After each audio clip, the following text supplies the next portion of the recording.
पालिका क्षेत्रातील जुन्या, जीर्ण आणि अनधिकृत इमारतींच्या पुनर्विकासाला वेग देण्यासाठी स्वतंत्र कंपनी स्थापण्याचा निर्णय ठाणे महापालिका प्रशासनानं घेतला आहे. त्यानुसार ठाणे क्लस्टर विकास कंपनी या नावानं ही कंपनी स्थापन करण्यात येईल.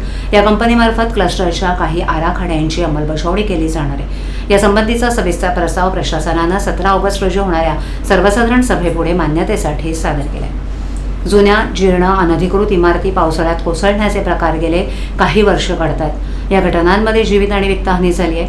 अशा इमारतींमधील नागरिक जीव मुठीत घेऊन राहत आहेत. या नागरिकांना मालकी हक्काचं घर मिळावं यासाठी क्लस्टर योजना राबवण्यात येते.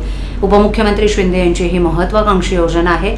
किसननगर भागात या प्रकल्पाचं काम प्रत्यक्षात सुरू झालंय, तर शहराच्या काही भागात योजनापूर्व कामांना सुरुवात झाली आहे. या योजनेसाठी ठाणे महापालिका क्षेत्रात आतापर्यंत 51 नागरी पुनरुत्थान आराखडे तयार करण्यात आले. जुन्या, धोकादायक, जीर्ण आणि अनधिकृत इमारतींचा पुनर्विकास करून नागरिकांना सुरक्षित, नियोजित घर उपलब्ध करून देणं तसंच परिसरातील पायाभूत सुविधांचा विकास करणं हा या योजनेचा उद्देश आहे. क्लस्टर योजनेची व्याप्ती मोठी असल्यानं आणि अनेक आराखड्यांची अंमलबजावणी करायची असल्यानं स्वतंत्र यंत्रणेची गरज असल्याचं पालिकेनं स्पष्ट केलं. सध्या काही आराखड्यांची अंमलबजावणी सिडकोमार्फत सुरू आहे, मात्र उर्वरित काही आराखडे पालिकेलाच अंमलबजावणी संस्था म्हणून हाती घ्यायचे आहेत.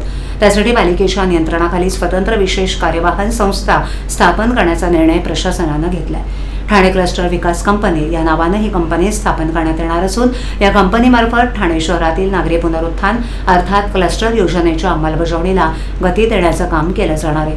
यासंबंधीचा सविस्तर प्रस्ताव पालिका प्रशासनानं तयार केला असून तो येत्या 17 ऑगस्ट रोजी होणाऱ्या सर्वसाधारण सभेपुढे मान्यतेसाठी सादर केला जाणार आहे.